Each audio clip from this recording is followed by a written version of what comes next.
বিসমিল্লাহির রহমানির রহিম।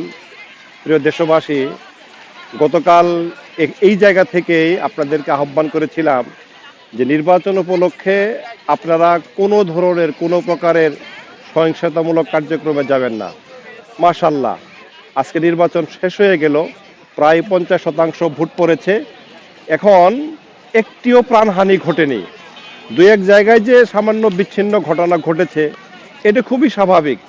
কারণটা হলো এক একজন এক এক দলের ভক্ত থাকেন, অনুরক্ত থাকেন, এবং দীর্ঘদিন একটা অনিয়ম চলে আসার ফলে এটা সহজেই বন্ধ করা যায় না। আপনার ঘরের ফ্যান যখন ঘুরতেই থাকে, হঠাৎ করে সুইচ বন্ধ করলে কিন্তু থেমে যায় না, কিছুক্ষণ ঘুরে আর কি। একটা দেশে দীর্ঘদিন ভোটবিহীন সরকার আসছে, ভোট হয় নাই বা কোনো জায়গায় হয়েছে, কেউ ভোট দিতে পারে নাই, কিন্তু এবার যে ভোটটা হলো যে সত্যিই প্রশংসনীয়। এবং প্রত্যেকটা দল কিন্তু তাদের নির্বাচন শেষে কিন্তু সংবাদ সম্মেলনে বলেছে তারা সবাই সন্তুষ্ট, ভালো ভোট হয়েছে। আমরাও চাই ভালো প্রতিনিধি আসুক, দেশটা ভালোভাবে শাসন করুক।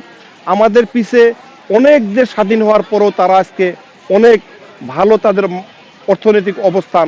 ওই সমস্ত দেশে গিয়ে আমাদের লোকরা লেবারগিরি করে। আমাদের এত সুন্দর দেশ, স্বপ্নের দেশ, এত উন্নয়নশীল দেশ, কেন আমরা পিছিয়ে থাকবো?